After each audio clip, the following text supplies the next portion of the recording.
Good afternoon to you all. Thank you for giving me the opportunity to be part of this important conference. I wish I could be with you in Copenhagen. Alcohol and family life is the team, and my perspective is the most vulnerable one, the unborn child. My name is Katarina Wittgard, and I work for the FAS Association in Sweden, a non-profit organization. I also represent the European organization FASD Alliance, which is based in Sweden. It is estimated that around 1% of all children in the Western world have been affected by alcohol exposure in the womb. Thus, several thousands of children in the Nordic-Baltic region are affected every year. In my work, I have met hundreds of families who struggle every day to get the right help and support for the children with alcohol-related birth defects. There are foster families, adoptive families, and also biological parents. I would like to present two very special children to you. Let me tell you about Christian. Christian's mother suffered from alcoholism. When Christian was born several weeks too early, it was not certain that he would survive. His weight was less than 1 kilo and he was very weak. But he was also a strong little boy. After a few weeks, he could leave the hospital. The neonatal doctor who worked with Christian knew about alcohol-related birth defects, and the diagnosis of FAS could be made immediately. The next step was to make sure that he got safe living conditions, a loving family. Christian was placed in a foster home that gave him the love and stability he needed. He had extensive special needs, and as a result of the brain damage, his central nervous system was hypersensitive, and every sound, every light, and every touch on his skin was painful for him. Christian cried constantly, and the only way to calm him was to carry him in a harness on the chest. The foster parents took turns carrying Christian, and it took several years before he learned to crawl and walk. Christian's foster parents were told that he had a medical condition called FAS, but no one could tell them anything about the lifelong implication it would have on their entire family. In healthcare, they didn't have the knowledge, nor in the social service. The family had no one to talk to and was not prepared for all the challenges that awaited. When Christian was 4 years old, the family got to meet other families with alcohol-damaged children for the first time, and suddenly they found an important piece of the puzzle, someone who could relate to their experiences. This is extremely important, among other things, for the social service, to help the families to get contact and support from others in the same situation. It is also important for the children to meet others to identify with. Christian has a mental retardation. He also has epilepsy and other symptoms of his injury. Some symptoms are the same as ADHD. Many children with alcohol-related birth defect also get that diagnosis, or some other neuropsychiatric diagnosis. But Christian was a completely different level of ADHD than in the activity than other children with that diagnosis. He also had loads of other problems, tics, involuntary sounds and movements, and no social inhibitions. His foster mother described it like, there is no filter between the brain and the mouth. Whatever impulse appears in his head comes out through his mouth, often very, very inappropriate things. Christian has grown up in calmness and close to nature. It has meant a lot to his development. In school, there were only a few students, and the teaching was adapted to his needs. There are also success factors for children with FAS. Today, Christian is a young man. He has learned to read, but does not understand time and money. He lives in his own apartment in an assisted living facility and has a job in a warehouse of a grocery store.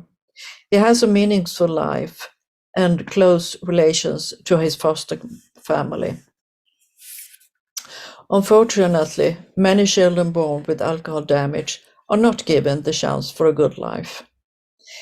In Christian's case, there was no doubt that he had fetal alcohol syndrome, but just a few children with alcohol damage are diagnosed that early.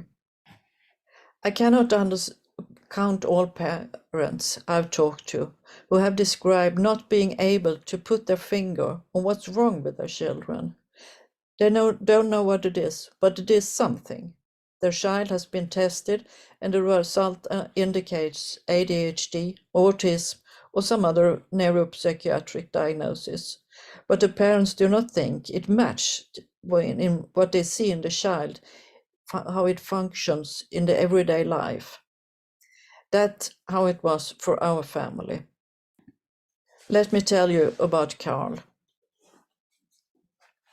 Carl's mother was 34 when she gave birth to her seventh and last child in a hospital in northern Poland.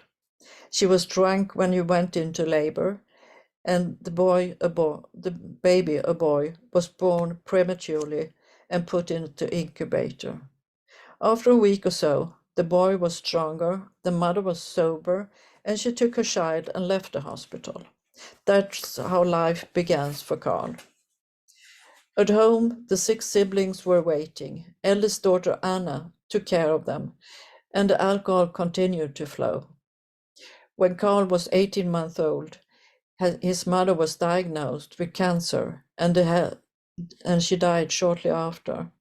Carl and his 3-year-old sister were placed in an orphanage where they had to stay for 2.5 years. His sister has serious birth defects from the alcohol exposure. She was severely retarded. Carl, on the other hand, was judged as healthy and put up for adoption. We first met Carl when he was 4 years old. He was the cutest little boy we have ever seen. And we were extremely happy to be his parents. Carl was happy and curious, talked nonstop, and could not be still for a second. We thought everything was just charming. He was small for his age, weighted like a 2-year-old, and wore glasses.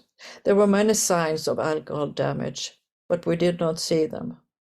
We were given information about the mother's alcohol use, but we had no idea how it could affect the baby, and we had never heard of fetal alcohol syndrome.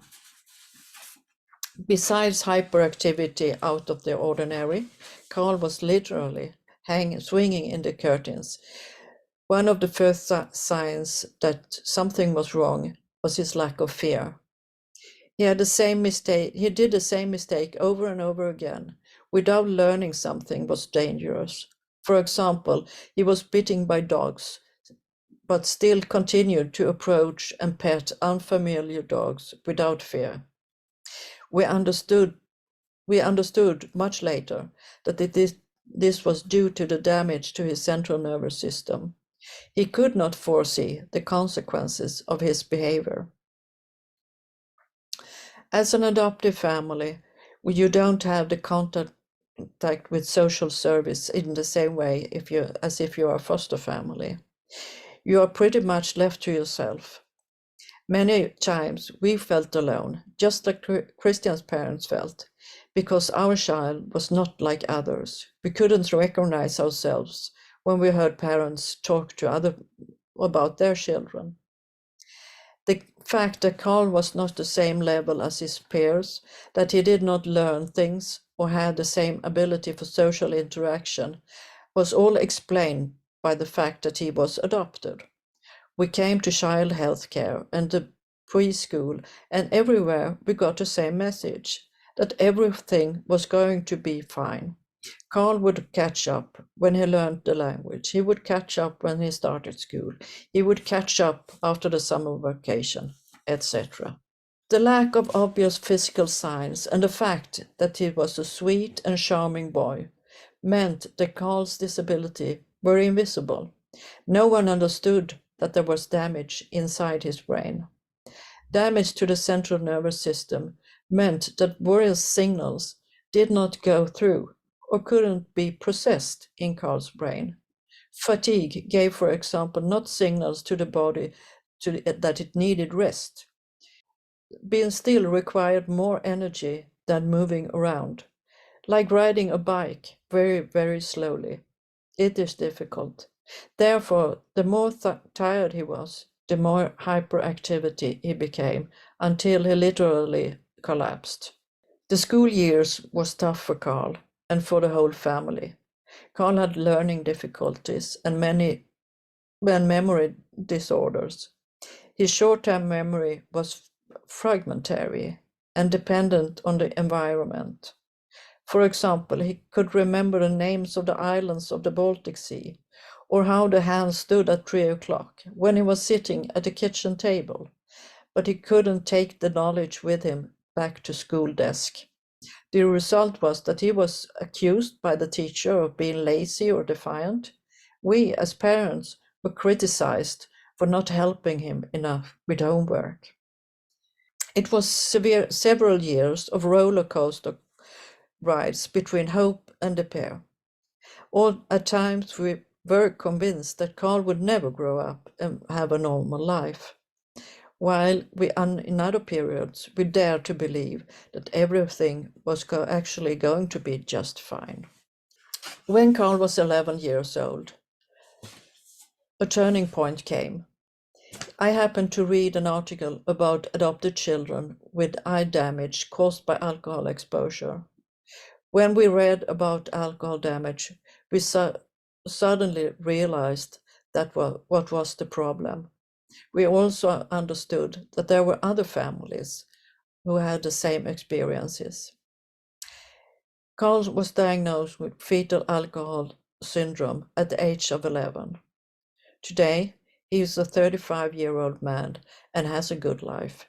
He lives with his girlfriend, he has a job, and even have a driver license, just like everyone else. But he also has an intellectual disability. He cannot do math. He has difficulty handling money and handle social interaction, but he is aware of it, and it can be managed, and he can cope.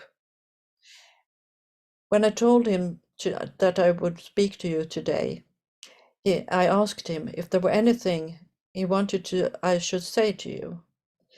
I let him have the final words and give you this take-home message, and thank you for listening.